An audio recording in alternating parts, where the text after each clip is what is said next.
back to another episode of Unlocking the Paranormal, the podcast of the spooky, the weird, and the strange. I am your host, Carrie, and I do appreciate you joining me today.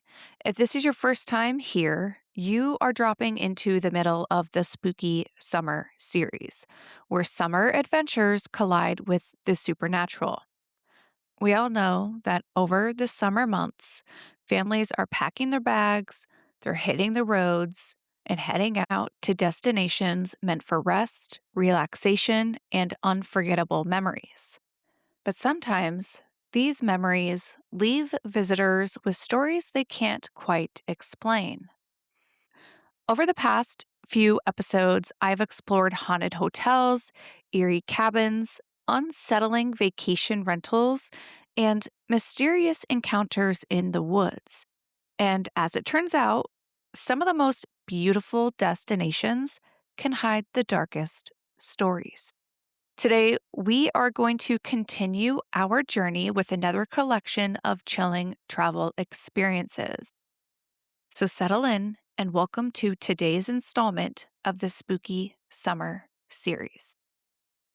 Our first story comes from one of America's most famously haunted summer destinations, Gettysburg, Pennsylvania. Every year, thousands of people travel there to explore the historic battlefields, museums, and haunted landmarks. But sometimes the most unsettling experiences don't happen on a ghost tour.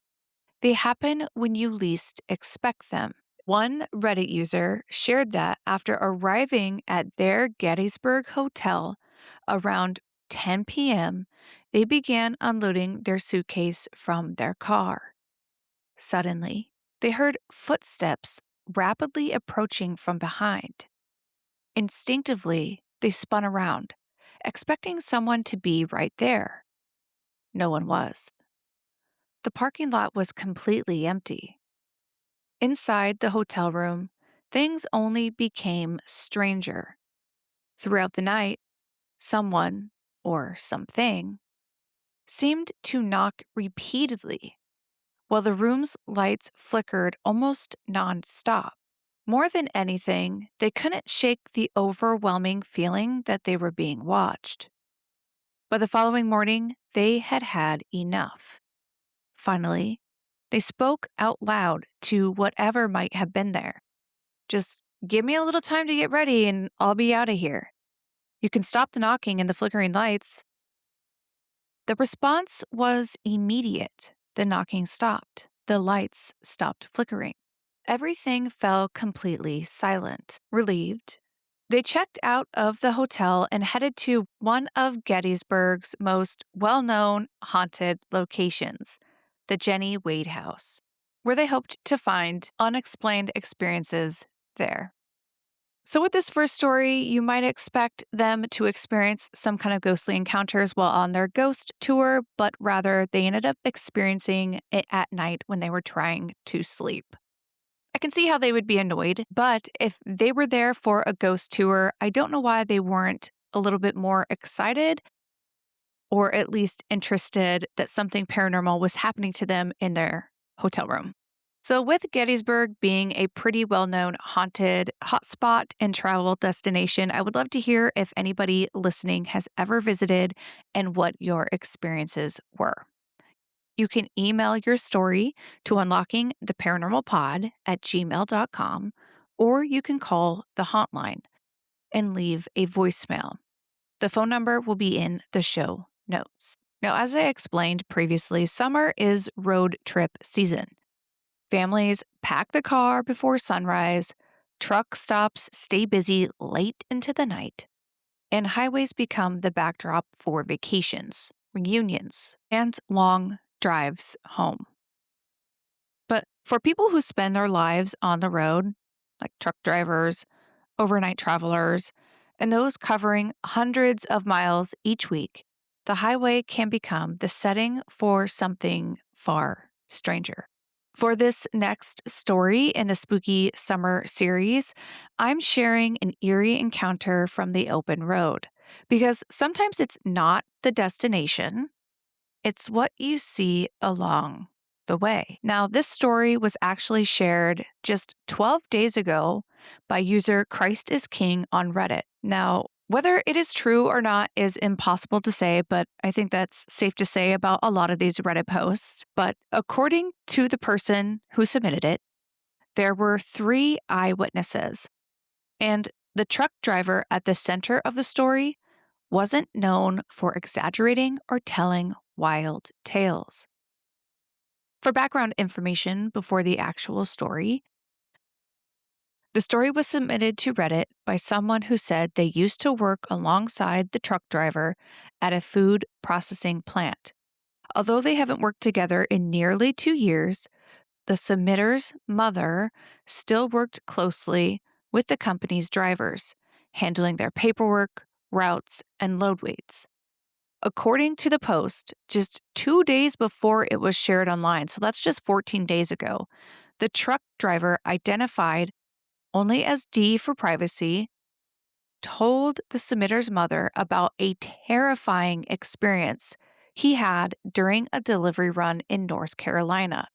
Now, this isn't necessarily a story about a summer vacation, but it is a story that takes place during the summer and on the road. So let's get into what happened.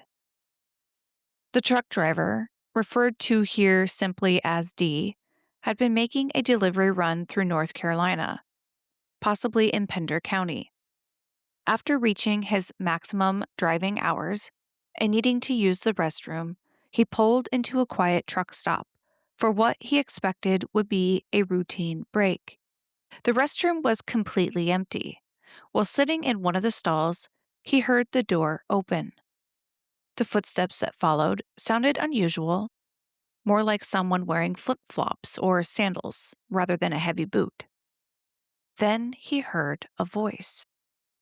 "Let me in. Let me in. Let me in." At first, he assumed someone was joking around.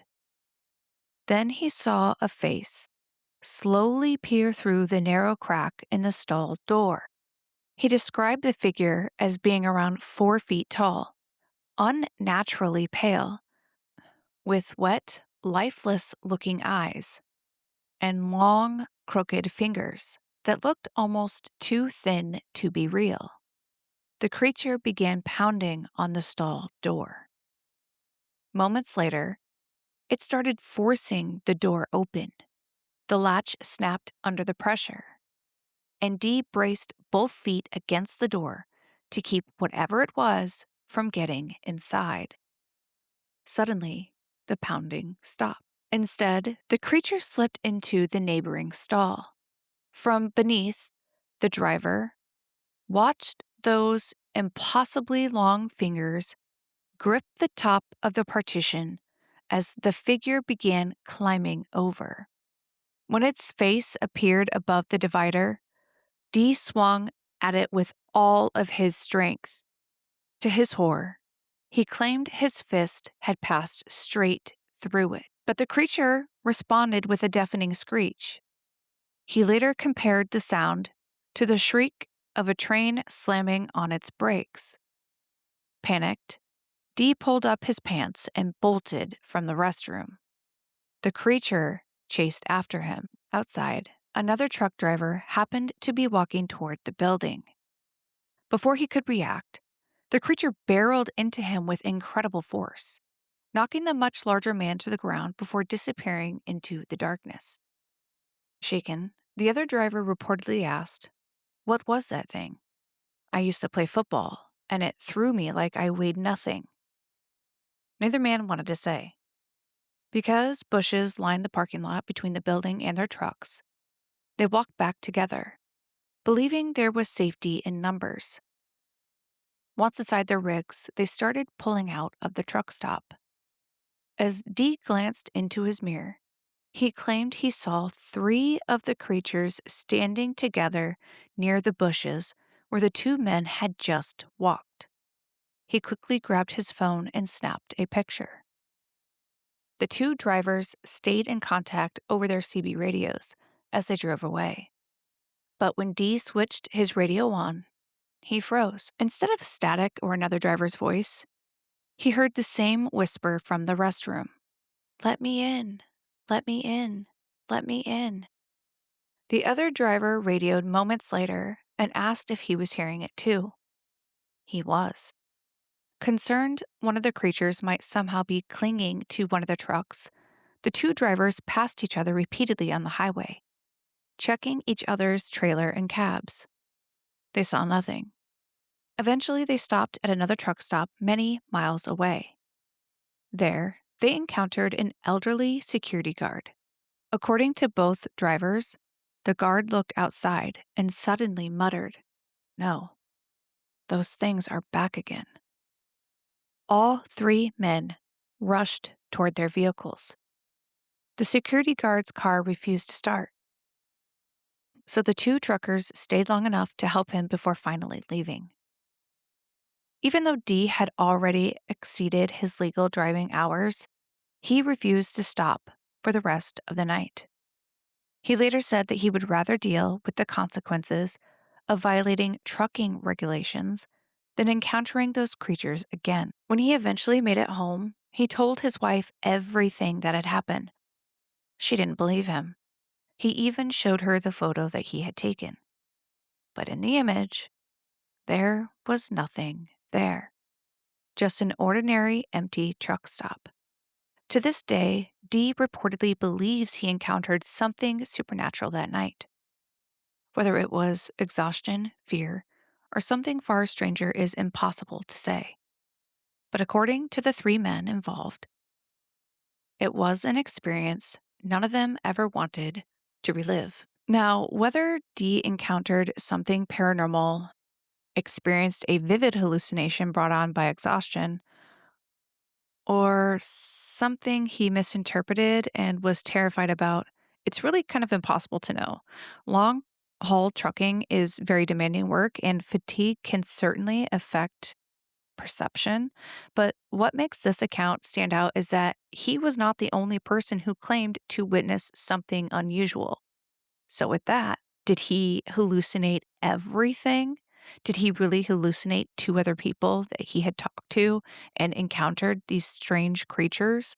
What is the most likely story? Then there's the photograph. So the photograph showed absolutely nothing, which makes one believe that maybe he was hallucinating the whole thing. But this wouldn't be the first time that something supernatural was not actually captured on camera. If his account is accurate, then whatever he encountered that night didn't just frighten one person, it left multiple witnesses shaken. Enough that none of them wanted to stop driving until daylight. I don't know about you, but I have done road trips before and had to stop at truck stops to take a break, use the restroom, and honestly, they already are a little sketchy in my opinion, but now I'm even more terrified of what I might encounter while there. Let me know if you have ever encountered anything strange while on a road trip. You can email it to unlockingtheparanormalpod@gmail.com or call the hotline. Again, the phone number will be in the show notes, and you simply just call and leave a voicemail. And those are the two stories for today's spooky summer episode. Now, maybe there are perfectly rational explanations for what these people had encountered, but that is for you to decide. I would love to hear your thoughts on these stories. And of course, if you've experienced anything strange while traveling, whether a hotel, an Airbnb, or camping out in the woods, go ahead and share your story with me. You never know, you might even hear it featured in a future episode of the Spooky Summertime series. And if you enjoyed today's episode, be sure to follow and subscribe so you never miss a new deep dive into the paranormal. And don't forget to check out my social media for additional creepy content. I am on TikTok, Instagram, and Facebook. And thanks again for listening to Unlocking the Paranormal. And as always, stay curious.